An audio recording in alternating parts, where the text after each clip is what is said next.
Namo Vishnupadaya Krishna Prasthaya Bhutale Srimate Bhakti Vedanta Swami Iti Namine Namo Vishnupadaya Krishna Prasthaya Bhutale Srimate Bhakti Vedanta Swami Iti Namine Namaste Saraswate Deve Gaudavani Pracharine Nirvishesha Shunyapadi Paschatya Deshatarine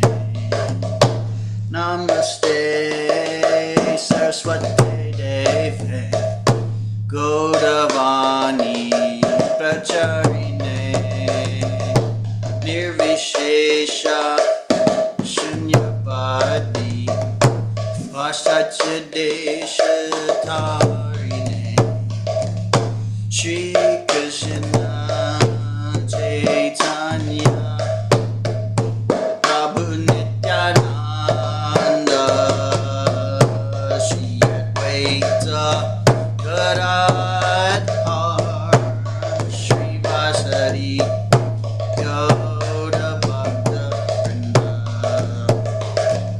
Shri Krishna Chaitanya Prabhu Nityananda Shri Advaita Gadadhar Shri Vasadi Gauda Bhakta Vrinda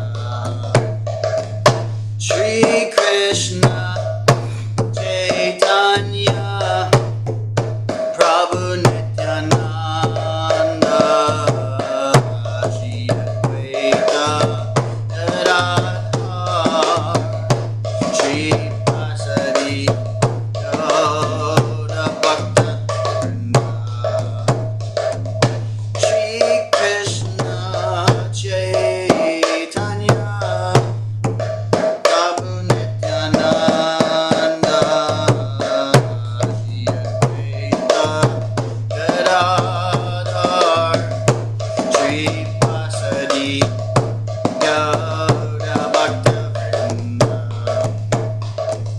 Shri Krishna Chaitanya Prabhu Nityananda Shri Advaita Gadadhar Shri Vasari Gauda Bhakta Vrinda Shri Krishna Chaitanya Prabhu Nityananda Shri Advaita Gadadhar Shri Vasadi Gauda Bhakta Vrinda Hare Krishna Hare Krishna Krishna Krishna Hare Hare Hare Rama Hare Rama Rama Rama Hare Hare Hare Krishna Krishna Krishna Hare Hare Hare Rama Rama Rama Hare Hare Hare Krishna Krishna Krishna Hare Hare Hare Rama Rama Rama Hare Hare Hare Krishna Krishna Krishna Hare Hare Hare Rama Rama Rama Hare Hare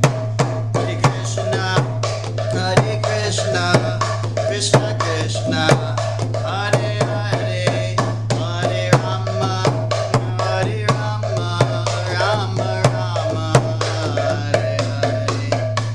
Jai Prabhupada, Prabhupada, Prabhupada, Jai Prabhupada, Prabhupada, Jai Prabhupada, Prabhupada, Jai Jai Prabhupada, Prabhupada, Prabhupada, Jai Prabhupada, Prabhupada, Prabhupada, Prabhupada.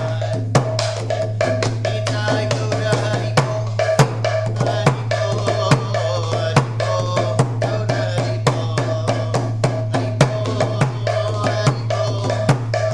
Hariko, Nitai Gaura Hariko, Hariko, Hariko, Gaura Hariko, Hariko,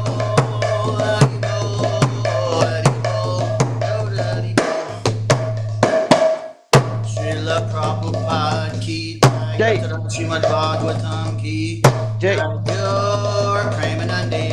Hari Hari Bo. There should be someone who's willing to get in. What's that? There should be someone who's trying to get into the call. I don't see it. Oh, really? It's not there. They are either confused or something has gone wrong or they're lying. Anyway, if it comes up, I will accept them. All right. Hare Krishna, I'll do invocation. Please repeat if you'd like. Om Namo Bhagavate Vasudevaya. Om Namo Om Namo Bhagavate Bhagavate Vasudevaya. Vasudevaya. Om Namo Bhagavate Vasudevaya. Om Namo Bhagavate Vasudevaya. Om Namo Bhagavate Vasudevaya. Om Namo Bhagavate Vasudevaya. Narayanam namaskritya narang chaiva narottamam devim saraswatim vyasam tato jayamudirayat shrinvatam swakata krishna punya shravana kirtana hridyantasto yabadrani vidyunoti sahrit satam nashtaprayeshva badreshu nityam bhagavata sevaya bhagavat yuttama shloke bhaktir bhavati naishtiki. Srimad Bhagavatam ki jai. Hare Krishna. Welcome to Krishna's Servant. Hari Bol. Hope you're well. Thank you for joining. I assume you have come somehow through Bhakta Adam. And we have Bhakta C. Hari Bol Prabhuji. Thank you for tuning in. Hare Krishna. Hari Bol. So, we're just now starting the reading part. We just finished Kirtan. So we are on Canto 1, Chapter 2, Text 10. So Krishna, servant, I believe it's your first time here. Just so you know, we take discussion points at any time, any questions, comments, realizations, things. We really like discussion points. So please feel welcome to share if you would like at any point. Otherwise, we're just hearing in a mood of gratitude for Srila Prabhupada and for Krishna. I'm just trying to hear with rapt attention in a submissive mood. Ecology is back. All right, 1, 2, 10. Kamasya nendriya pritir labho jivet yavata jivasya tattva jigyasa narto yascheha karma bihi. Translation. Life's desires should never be directed toward sense gratification. One should desire only a healthy life or self-preservation, since a human being is meant for inquiry about the absolute truth. Nothing else should be the goal of one's works. Purport. The completely bewildered material civilization is wrongly directed towards the fulfillment of desires and sense gratification. In such civilization, in all spheres of life, the ultimate end is sense gratification. In politics, social service, altruism, philanthropy, and ultimately in religion or even salvation, the very same tint of sense gratification is ever increasingly predominant. In the political field, the leaders of men fight with one another to fulfill their personal sense gratification. The voters adore the so-called leaders only when they promise sense gratification. As soon as the voters are dissatisfied in their own sense satisfaction, they dethrone the leaders. The leaders must always disappoint the voters by not satisfying their senses. The same is applicable in all other fields. No one is serious about the problems of life. Even those who are on the path of salvation desire to become one with the absolute truth and desire to commit spiritual suicide for sense gratification. But the Bhagavatam says that one should not live for sense gratification.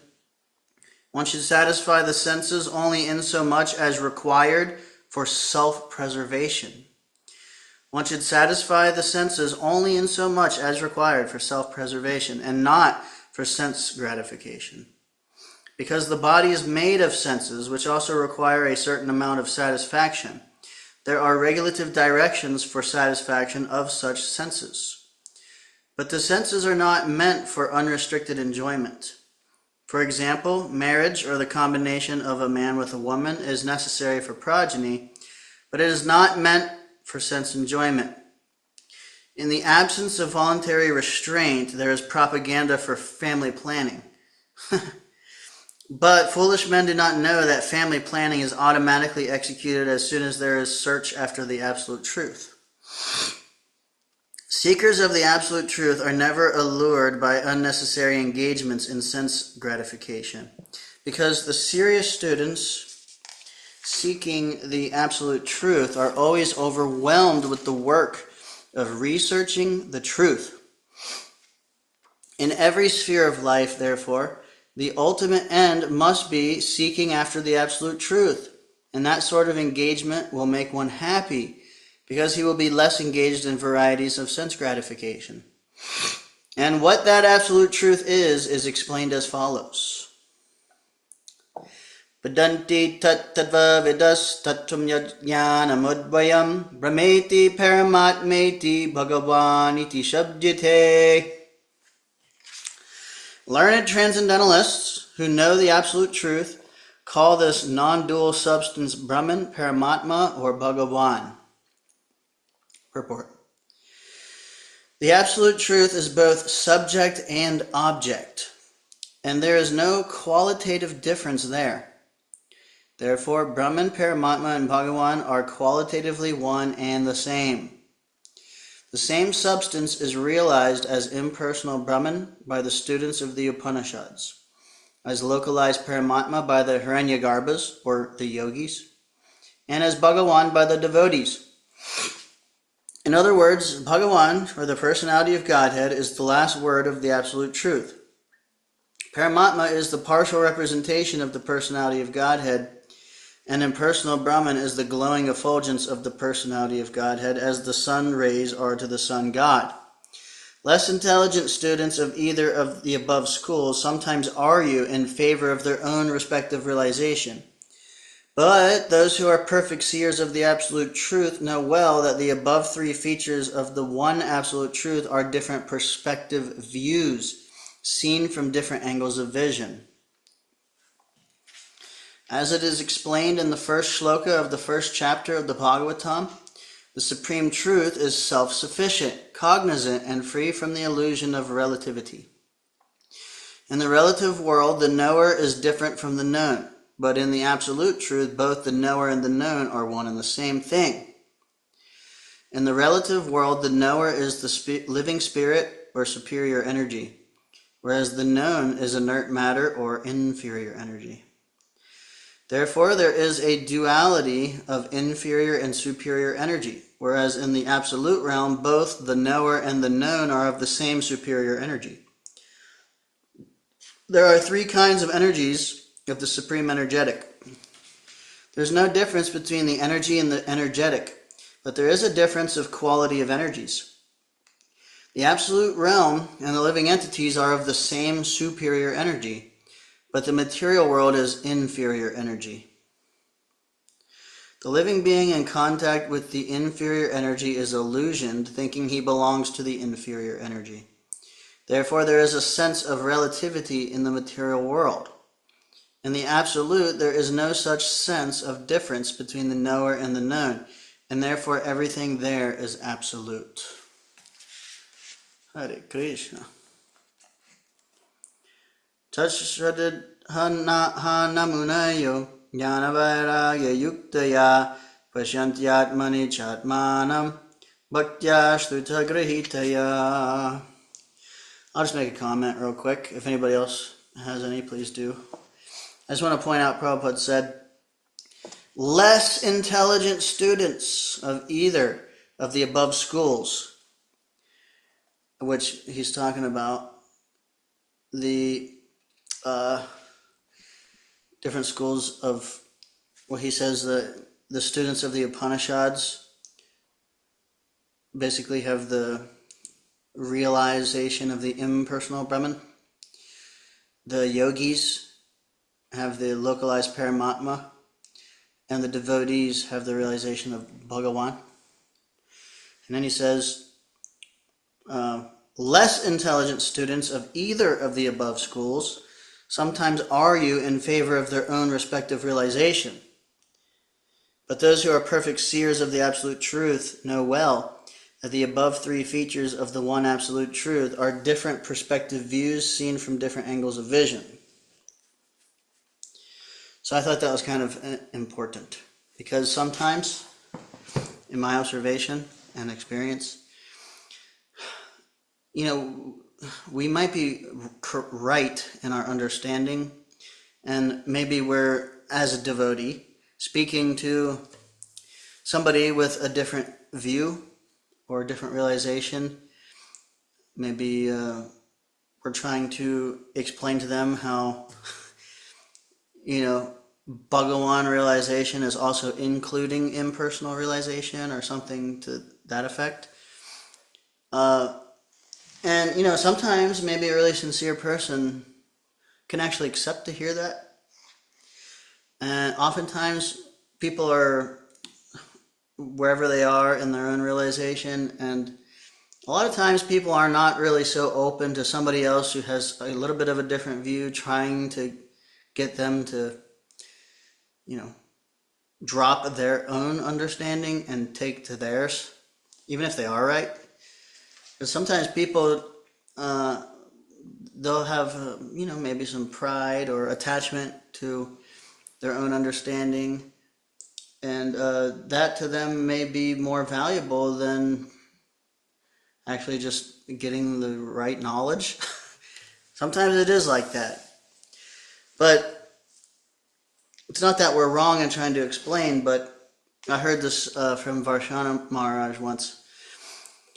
Sometimes he says that when we have the truth and we have the spirit of the truth, and the spirit of the truth, or the nature of the truth, is very compassionate and kind and gentle and pleasing. And sometimes we divorce the truth from the spirit of the truth, or the nature of the truth. In other words, we might be having the truth, but we're not really telling it in a very gentle, compassionate, pleasing way.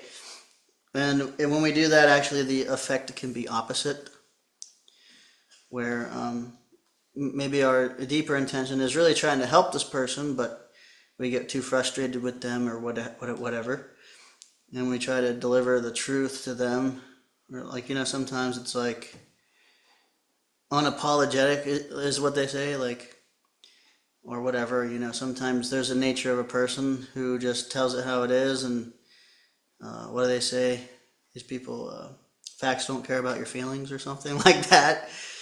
That Uh, gets really subtle too, doesn't it? If you think about it, doesn't that? Because can't that also happen in like a really subtle way where you feel like, oh, I was nice enough, or I was gentle enough, but then it's like not even. Am I wrong? no, no, it definitely can. Yeah, it does get very subtle. That's and sometimes we. This is why I'm bringing it up because sometimes we might do it and not even realize that we're doing it until we try to introspect and see because it can. Yeah, it can be very subtle. Absolutely. Um, uh, so yeah, I kind of lost where I was, but yeah, sometimes in the pursuit of trying to help somebody or give them the truth, we might become frustrated or not deliver it, or maybe not recognize where somebody else is at, or if they're a willing recipient a recipient of what we're trying to give. So anyway, Prabhupada is saying less intelligent students of either of the above schools sometimes argue in favor of their own respective realization. But those who are perfect seers of the absolute truth know well that the above three features of the one absolute truth are different perspective views seen from different angles of vision. So, in other words, um, all three levels of all three different realizations are considered to be transcendental, and we can appreciate the transcendental nature and understanding of the three different aspects.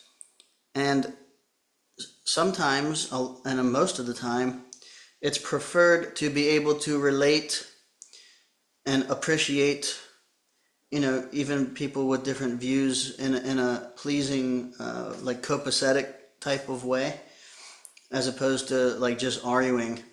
Especially, if you're like arguing and they're arguing, well, you already think you already got it figured out. You don't really want to hear what they're saying. You just want them to understand you, and vice versa. So it may be more beneficial sometimes, most of the time, to relate in a very compassionate, gentle, appreciative kind of mood. So, anyway, I just wanted to share that. Yeah. Yeah, thanks. Anybody else want to share anything on it before we keep going? Yeah, I think also like in Bhagavad Gita, like 7-8, if you look at the purport, like Prabhupada's purport explains like if I think by the tasting of the water, one can experience God by one can experience God by the purity of the taste of the water, like in different forms. So the impersonalist and the personalist, like I think this is the first time, and it was kind of something that is not regularly um, said by Prabhupada, but he says practically the personalist and the impersonalist are tasting the same purity. Or it's practically the same thing. And I mean, in the sense that he's connecting both of them, like in the verse it's saying I'm the light of the sun and the moon, I'm the taste of water. So by being able to perceive Krishna, God's energies in this way, and by we can actually be Krishna conscious. We know that Krishna's that personal feature. We know Bhagavan is the ultimate realization, but we also know that he is the impersonal realization as well. So we can constantly think of Krishna by seeing him in the light of the sun and the moon, and by tasting him in water, so as to have the full um, spectrum of bhakti, and never forgetting Krishna in our everyday lives. Yeah, really nice, Prabhuji. It's like, it's really like Prabhupada is giving sometimes in different places, different moods, and, you know, like we just read in this purport, he mentions less, what do you say, less intelligent, or, basically, more intelligent may be considered to understand according to time, place, and circumstance how to how to apply, you know, Prabhupada's teachings in different moods. You know, because we're reading here at the beginning of the Bhagavatam, and we just read, I don't know, 2 days ago. Prabhupada was explaining about, what it means to be a representative of Vyasadeva in the line of disciplic succession, and that only, he was talking about bona fide hearers and bona fide reciters and speakers, and that process of hearing and chanting. And then he was saying how a bona fide representative of Vyasadeva, only a bona fide representative of Vyasadeva is allowed to sit on the Vyasa sun. And one of the main qualities he said about them is that they should be prepared and able to basically defend our philosophical understanding and defeat all other philosophical understandings using our Shastra and understanding to be able to sit on the Vyasa sun, basically, if that makes sense. He should be well versed in all the revealed scriptures and able to, cut through other concepts. So, that mood combined with knowing when and where and how to apply the mood that you're sharing, Prabhuji, of appreciating, maybe where others are, and also seeing Krishna there and offering respect even to a degree, that takes realization to be able to know, okay, when to apply this and when to apply this, right? So that's just one point I thought to add. Jay, any other points? Jay, what you said about oh, sorry, mine is less important. You can definitely go ahead. No, go ahead. Okay, well, what you said about being copacetic. Okay, actually, I'm wondering, what does copacetic mean again? Essentially, it means like in good order, like functions well and Yeah, smoothly. being that way in any kind of. Actually, the thing that inspired me to really start doing that, this was a couple of years ago, and I don't do it as well now at all. I'm trying to do it again, as of today. And but it's called, like, Ram Dass has this video on YouTube, and I know he's a Mayavadi, but he says this one thing about how we can make relationships our yoga. Now, I don't think we should literally make relationships our yoga. I don't think that's a thing. But basically, whenever he says that, what strikes me is that we can look at our relationships and like free ourselves from our attachments by being that kind of way that you described. Does that make sense? Which exactly way are you referring to? The way where you described how we can uh, make it more about them than us, and not, be staunch on getting our point across necessarily all the time. Like in general, I find a lot of more like flow and a lot more sincerity if we can relate and correlate back to what they're saying instead of just like saying, "Oh yeah, here's my side again, here's my side again, here's my side again." You know what I mean? Yeah. Well, just the general statement of, let's just take the general statement of make your relationships your yoga. Well, basically, defining what yoga means. Of course, we have our understanding. But, there's an impersonal way of understanding that. There's a way we can understand it with a personal concept of Krishna being Supreme Personality of Godhead, and different levels and different depths of being able to explain what that means. Because, in bhakti is resting on relationships, like everything. I mean, that's like a very fundamental, basic understanding of what we do in bhakti. But an impersonalist might hear that and interpret it as in an impersonal way of like, okay, like they think they're seeing a reflection of themselves, just like, okay, I am, pure spiritual soul, and then just seeing like a pure spiritual soul vibration in somebody else, and then seeing it as the same and identifying with it as non-different than me.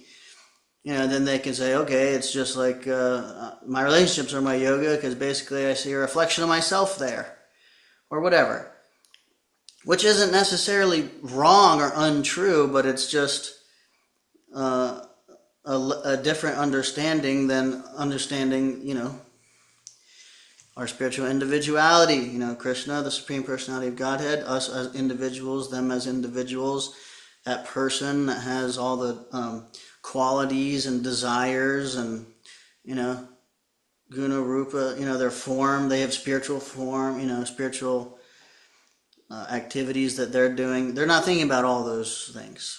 Spiritual dynamics beyond just the basic essence of it. So, anyway, I was just adding something based on what you said. Awesome. So I shouldn't just like approach someone and necessarily think that they're a reflection of me. And but we're of the same quality. But it's just that there's more to it than that. It's also there's a whole relationship with service and everything. Yeah, I mean, like as devotees, we can like introspect and see how Krishna is arranging circumstances, or we can see Krishna acting through somebody. Like some person, like a devotee just comes up to you and, maybe you're on cloud nine one day and you're feeling really great and you just, you maybe there's some little ego in there or something, or maybe you're happy for external reasons, like, oh, this worked out really good, and oh, I just got paid, and oh, something, something. And then like you go to the temple and you're in a great mood, and then some devotee just comes up to you and says the exact one thing that just like kind of like kills your mood or something.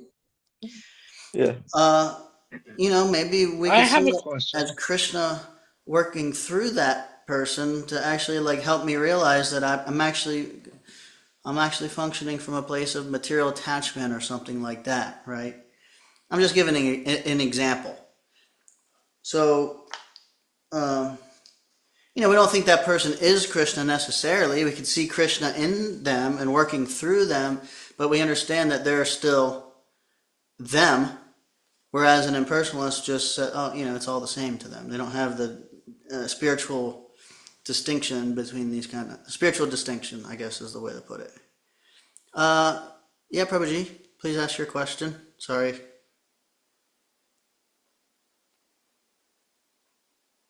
Hare Krishna. Krishna servant. Hari Bol. You can ask if you want. Um, oh, should you stop having caffeine? Well, we know that, at least I know that Prabhupada asked his followers to not take caffeine at the same time. We also, basically, we take shelter of a guru, and the spiritual master learns us, understands our situations, our proclivities, our attachments, and where we are at, and guides us accordingly. I know nothing about you personally. I have no idea what your level of devotion is, what your level of attachment is to sense gratification, something like that, because for one person, it may be a good instruction. Yes, stop taking caffeine. You don't need it. And just do this. And somebody can do that very easily. Somebody else may not be so easily able to do that and may have so many other things going on. So I cannot tell you.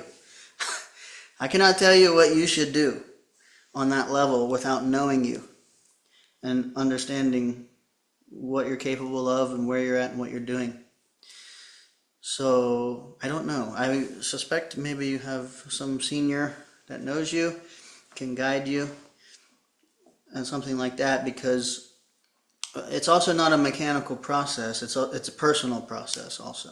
So yes, maybe we can strive to not take it. Maybe the first step is maybe less. Maybe instead of every day, try every other day, or instead of breakfast, morning, dinner, or, morning, noon, and night. Maybe just once at noon, and something like that, or whatever. If you want to work towards something like that, typically, personally, and I'm telling you this personally, personally now my approach has changed towards trying to diminish unwanted habits. More so now, I just, for myself and with most people, more so focus on increasing chanting.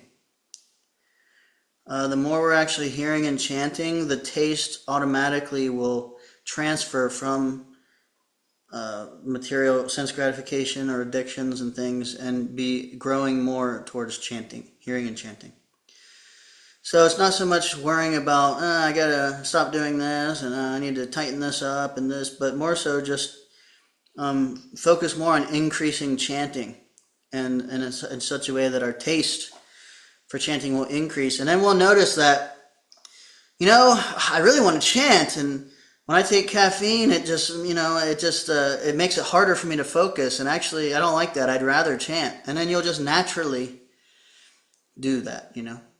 So generally speaking, I don't know about you, but in general, it's just a principle. So anyway, those are just some thoughts on that. If anybody else wants to add, or maybe somebody else has experienced dealing with the same thing.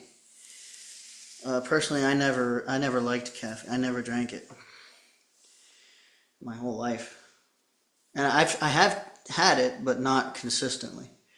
I had it on accident like maybe like 2 years ago, and it made my heart pump, and I could feel my, it was like really restless, the energy going through my veins, and it was awful. I didn't like it. But anyway, Hare Krishna. Hope that was acceptable. That was really nice. Jai. Yeah, thanks for your question, Prabhuji. I hope something helped. I'm gonna read a little more. Oh, go ahead. No, I was gonna say, sorry, bro. Just something real quick. I was actually relying a lot on caffeine last year, not just by itself. I think I would take like small doses, with L-theanine and ashwagandha, and it was just helping me like concentrate and study and stuff like that. But I felt like it was something that I was relying on to get me flowing because I was tired from this or that, and I noticed that yeah, I was having more energy and I was being more focused, but at the same time there was certain things I noticed that it was affecting my mood in certain situations, so what I did is that I just started exercising more and I started doing breathing exercises. One of them was there's a certain way that you can hack your nervous system. So like you breathe in deeply for 4 seconds and then you breathe out for eight. Do that for like 5-10 minutes, and after being steady with that for like a good maybe 2 weeks, I noticed that my energy and my focus throughout the day, like I didn't really need to rely on the caffeine anymore. My mind was clearer. I felt more relaxed throughout the day, and I was able to focus more on like my sadhana and my relationships and stuff like that. I noticed how that caffeine was kind of affecting my mood a little bit. So, I don't know. Everybody's different. Maybe sometimes it does help, but for me, I noticed that I guess in certain situations it was helpful, but it was also detrimental in certain situations. So I kind of just waved off it and I started exercising a little more. Hmm. Thank you so much, Prabhuji. Yeah, that's nice. Yeah, and yeah, like we kind of have to find. Only we can really, I mean, yeah, with the help of our spiritual master, but also the spiritual master is not for like every little thing. Like you're not supposed to pester them, like, oh, should I turn right when I leave my house instead of turning left, or something like that, or whatever. But absurd inquiries. But yeah, sometimes we just have to find our own balance with time and trying things. And sometimes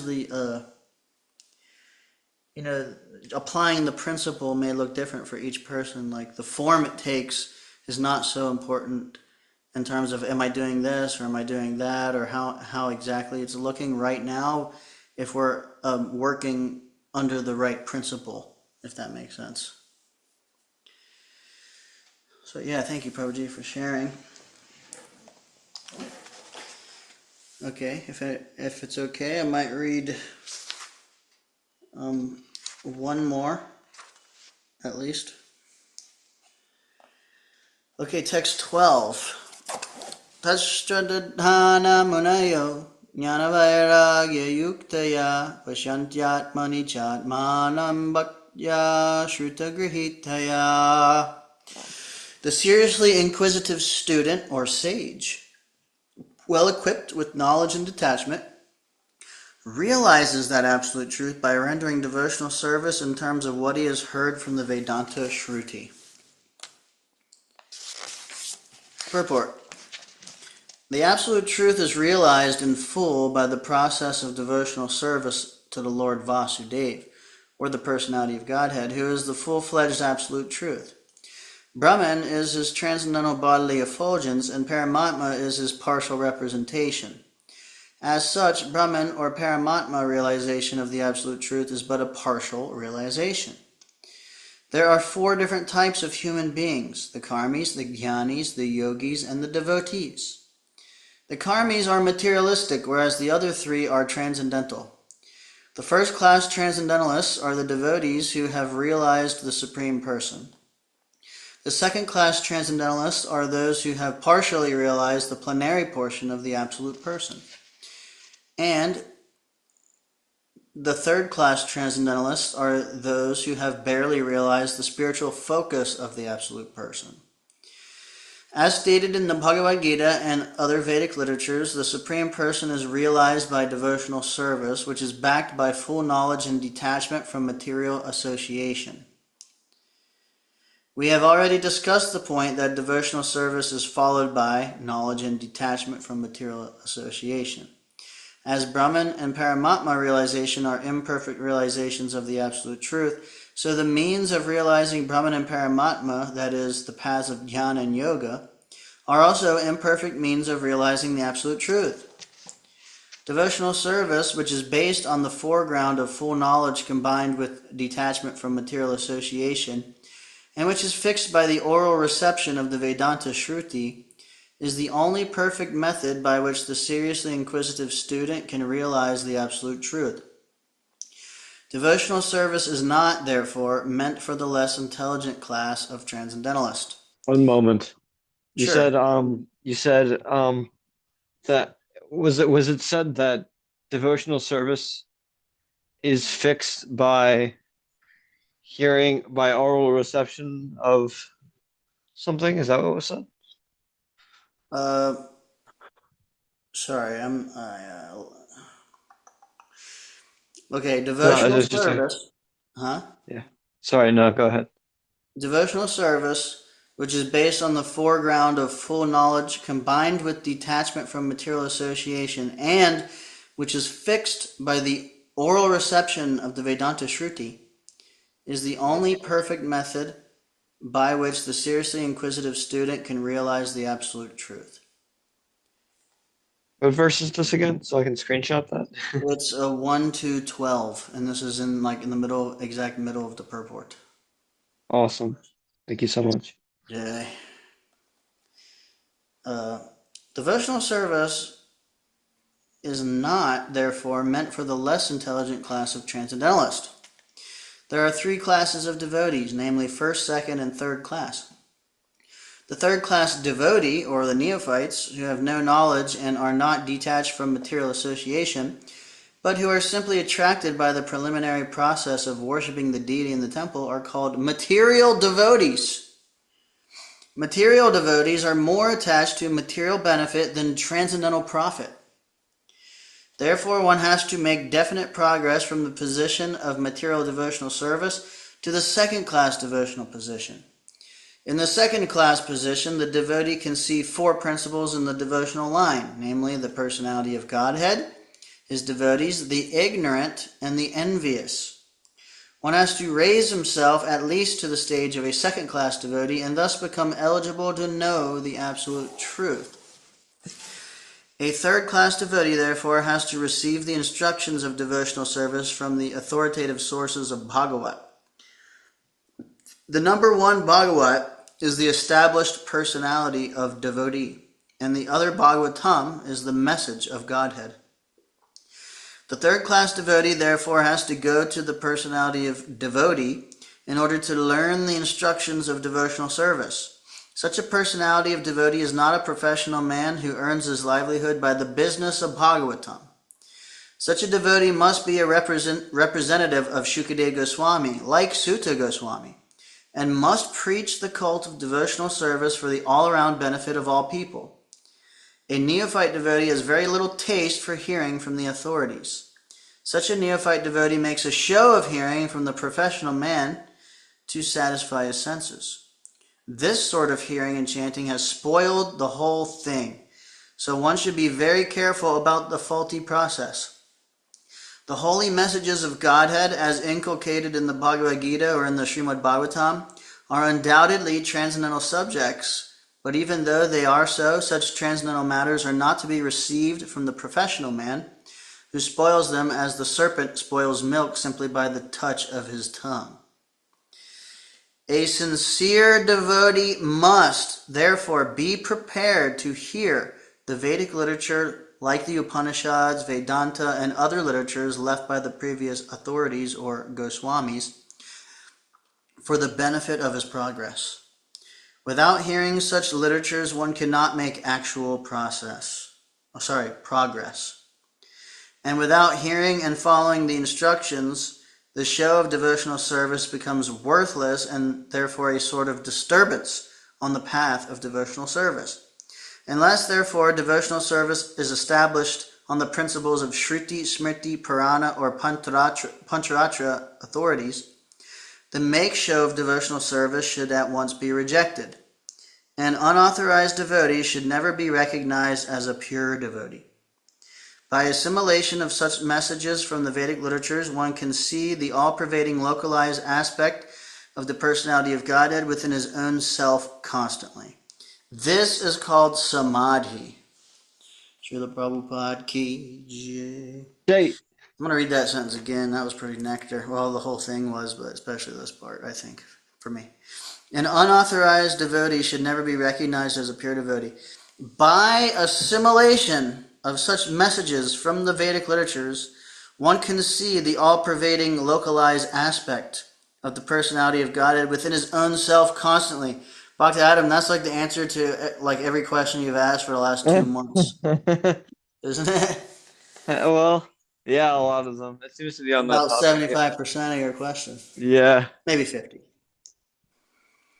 Yeah. By assimilation of such messages from the Vedic literatures, one can see the all-pervading localized aspect of the personality of Godhead within his own self constantly. This is called samadhi. Wow. Hare Krishna. Man, this is like really fun. I'm gonna at least read one more. By assimilation of what again? One more time. Such messages from the Vedic literatures, Upanishads, Is it- Vedanta, other literatures, especially Srimad Bhagavatam, Bhagavad Gita. Okay. Hearing and assimilating. You know? Like, for example, the first verse and purport we heard today the purport was heavy, repeatedly talking about sense gratification. One should invest oneself in self-preservation as opposed to sense gratification, because they do not go hand in hand, except for, we might have a quota and we might need a certain amount to keep body and soul together. We might need to engage in a certain amount of sense gratification in order to make progress in devotional service, but the goal is not sense gratification. The goal is self-preservation. So just taking that one point and assimilate it. Take that one point and assimilate it in your life. Meditate on it. Analyze your decisions throughout your day, every day for the next week or month. Write this down. Make it a goal to make your actions line up with your desire and intention for self-preservation instead of instant gratification or sense gratification. So like this is one part of assimilating. Like you bring it in, you hone it in, you meditate on it, you start applying it, and then you're going to find one might start out in a fanatical kind of way, like, okay, the only reason why I eat sugar or anything sweet is for my tongue, so I'm going to cut it out completely. And then you might find that works for you, or you might find that actually maybe you have diabetes and you need a certain amount of sugar to keep your blood sugar at a certain level, otherwise your mind isn't working properly, or your body, or whatever the case, So then you find, okay, well, I have to at least, I have to do this to maintain the body so I can keep chanting and doing my service. So that's, you can realize where you're at and where how to move forward towards self-preservation or self-realization. It's not about, self-preservation means the true self, not the body and the mind. Like we do take care of the body and the mind, but what Prabhupada means by self-preservation is basically transferring one's consciousness to the spirit self, and moving in the direction of eternal devotional service to Lord Krishna. The first Go ahead. the first verse that we read, I think it was verse 10. It says, "Life's desires should never be directed towards sense gratification. We should desire only a healthy life or self-preservation, since a human being is meant for inquiry about the absolute truth. Nothing else should be the goal of one's works." Yeah, that is nectar. Yeah. That's 10. What's that? That's 10. Is that 10? Yep. 1, 2, 10. Yes, it is. Okay, awesome.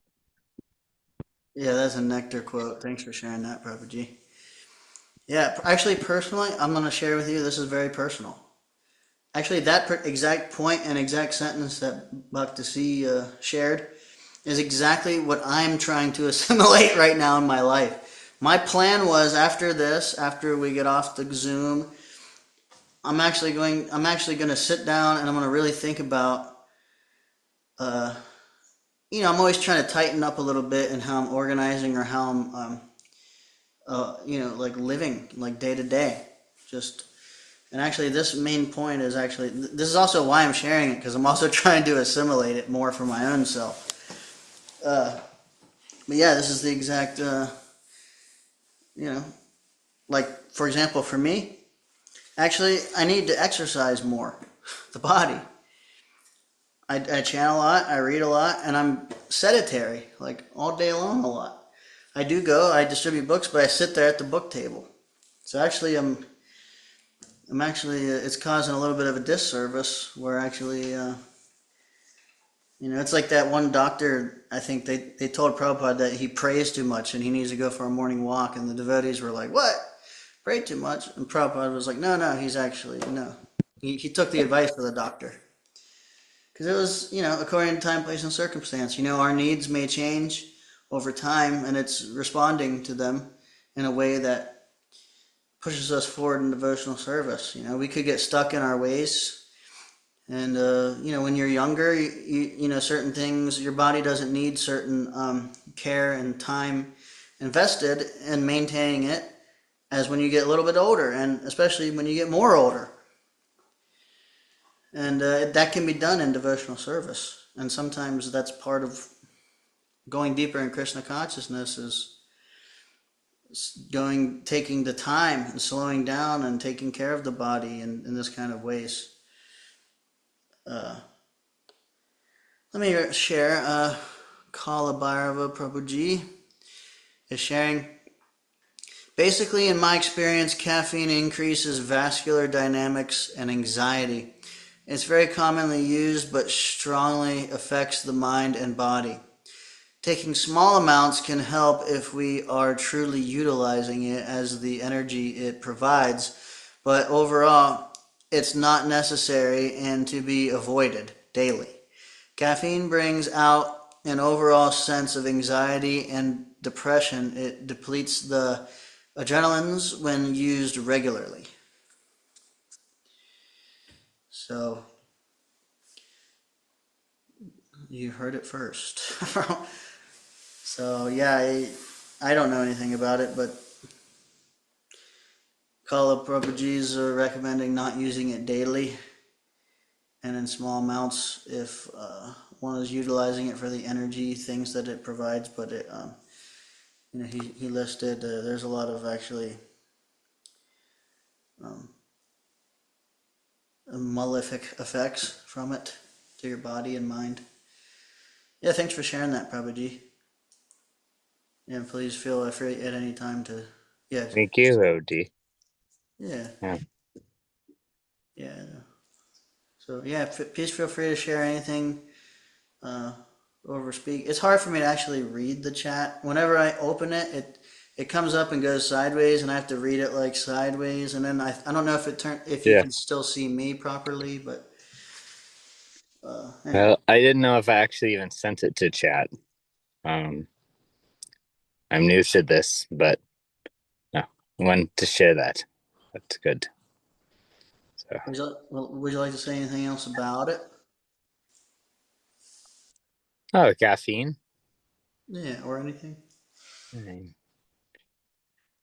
Well, really, the readings. Thank you for reading, Prabhuji. Thank you for being here. Grateful for that. Grateful for everyone.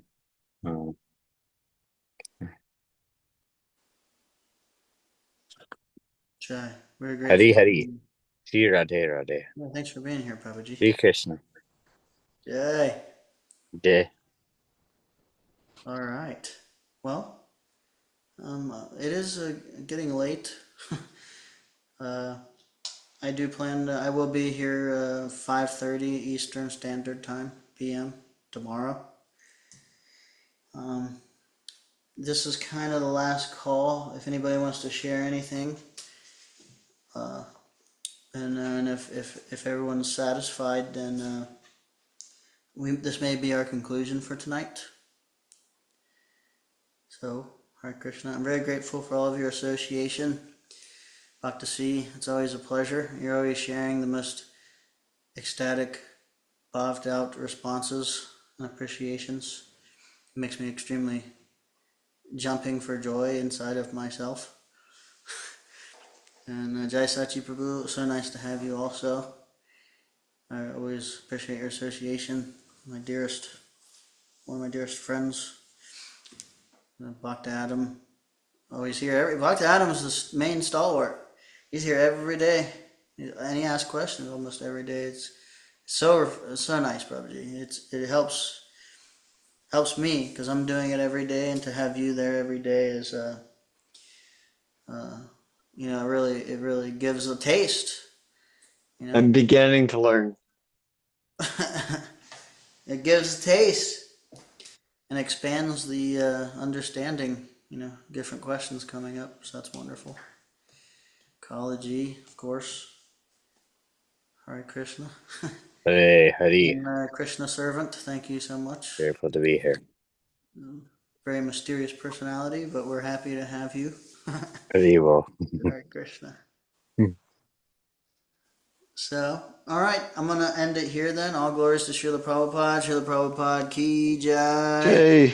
Vancha kalpa turubhyascha kripa sindhubhya eva cha patitanam pavanebhyo vaishnavebhyo namo namaha. Anantakoti Vaishnavrinda ki jai. Jai. Yay. All right, Prabhuji's. Shri Hari. Have a good Hare evening. Krishna. Have a good Hari. evening. Thank you, Prabhu. We'll see you maybe soon. Hari Bol. Bol. Gauranga. Hari.